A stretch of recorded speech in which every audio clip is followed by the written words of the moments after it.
Good afternoon. Thank you so much for being with us, for joining us for this very special occasion.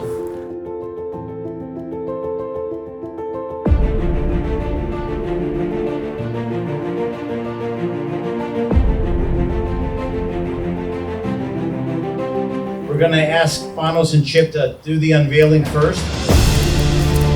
There we go. It greatly pleases me to have the honor of speaking at the naming of the William McGrew Sports Center. Today, we pay a tribute to a man whose leadership, character and mentorship helped shape not only Anatolia College, but also the many lives he touched. And I'm sure that we have many alums that remember the way they interacted with Bill. Bill McGrew was an exceptional role model. He was a strong leader who remained focused on the values of education, character, service and opportunity. His remarkable 25 years presidency from 1974 to 1999 exemplifies this, and Bill led Anatolia through times of great change and challenge. I still remember when I was discussing with him in the 80s, the Greek government thought that private education should be banned, should actually disappear. Bill was courageous enough to deal with a government that for years pushed him to the limits. So really we're grateful to him that he managed to keep this school alive. Under his leadership, Anatolia has moved and opened new educational offerings for our students. He was the one that in 1998 introduced the International Baccalaureate program, a major offering, very important offering for our institution.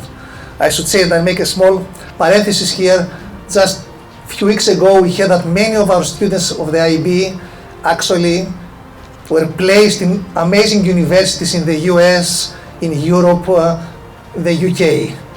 Over 11 million of scholarships have been secured for the duration of their studies. So it's we give opportunities, open windows of opportunities to our students, and Bill was behind this. Another major offering that Bill believed in was our tertiary division. In 1981, during these very difficult times, where the government was actually not thinking of promoting private education, we introduced BALA, a 2-year college that eventually flourished to become ACT and the university that made a difference in our region. Bill always believed in this, and so he saw this from 1981 to 1999. ACT actually managed to have at the end of 1999 close to 1,000 students. Then again, governmental decisions created problems to all institutions, but Bill actually set the foundation for ACT to thrive. He was also a great believer when he thought of Sbala. Usually in the beginning, Sbala actually was hosted in Campton and Stevens, these buildings, these historic buildings. I remember when I met with him in 1992, many years ago, he said, Pano, he took me up on the upper floor of Stevens Hall, said, look down there will be university campus at some point. And he actually made it happen gradually. He had the first building, Konstantinidis Hall, which was back then called the new building. And then other buildings like the Bissell Library with Dick Jackson, and of course West Hall a little later came into reality. So Bill was a person really that made a difference. He had this personal touch with the students. Many of our alums, when I see them all over the world, they see how he did small things that they remember and made a difference in their life. So for me, he actually believed in this institution, in its purpose and its people. He led with principle, with vision and determination. And Bill once told me, and I remember it, I got to know you better on the basketball court.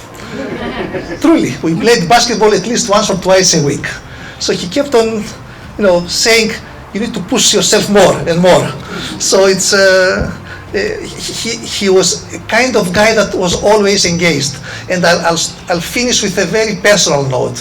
When I came from the States, I was offered a position at the Democritus University in Thrace to become a professor. By coincidence, I met Bill McGrew. And he said, Pano, we have here an American institution that will at some point in the future develop.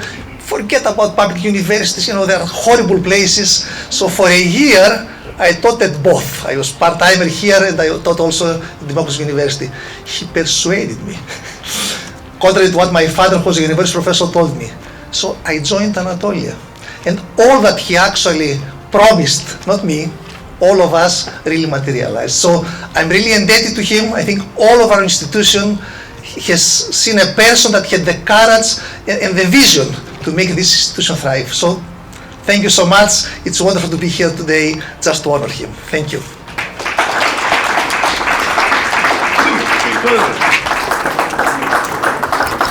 Well, Pano covered most of the facts and figures about Bill.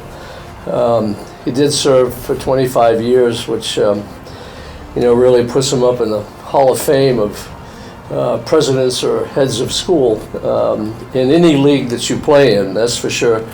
In our league, he was our longest serving president in our history, which is a long and glorious history.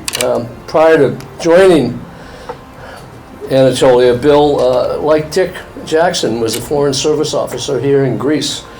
The early years of his presidency, as Panos mentioned, were very turbulent, particularly for an American educational institution in this country. He resolved to carry out our mission with great determination, and he did. That really characterized, I think, his approach in general to life, great determination.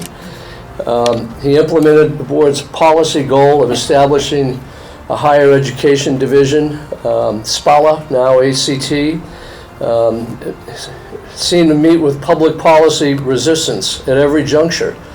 After an initial success of attracting Greek students in the early years of the EU, the Greek state lowered standards at public universities,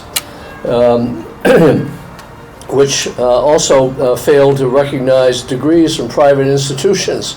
It's kind of a death sentence, a combined death sentence.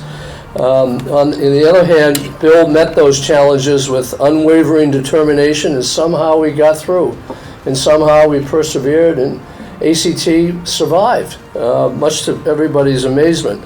To my way of thinking, half a world away, Bill was kind of among the last special breed of strong, imperious educational leaders, particularly at the secondary level. These names won't mean much to many of you, but Dick Jackson will know very well whom I speak of. Peabody at Groton, Barber at St. Mark's, Terry at Middlesex, and Bowden at Deerfield. Legendary heads of schools that presided and ruled with an iron fist, never mind wrapped in velvet. It was an iron fist for sure. And Bill was of that breed. He had a special understanding, I guess is a generous way of putting it, of the educational needs of students in a changing landscape, both social and political.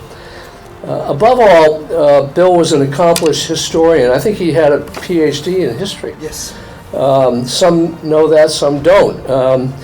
But I think that culminated in 2015 with the publication of his book, Educating Across Cultures, Anatolia College in Turkey and Greece. I know you have all read that and committed it to memory. In the event that you haven't, Evie, we have extra copies in the library. That'll be out there along with Dick Jackson's book. So please avail yourself to that while we're all here. Bill's is among the definitive histories of our school, from his origin in Asia Minor to his journey to Thessaloniki and the evolution to becoming one of the educational leaders in Greece today. I've read the book several times. I always refer to it before I come here, to see, what lessons, I can understand, when we have to sort of share these historic moments with each other. And I think the thing that I took away from Bill's book, which covers 100 plus years, is that schools must adapt their programs and practices to meet the changing times and needs of society. And Anatolia has consistently done that, over, the centuries now. This remains, of course, our challenge today. But congratulations to Bill, who's back in the U.S. somewhere, I guess. Without your leadership over those many years, Anatolia wouldn't be the same school today that it is. Thank you very much. you.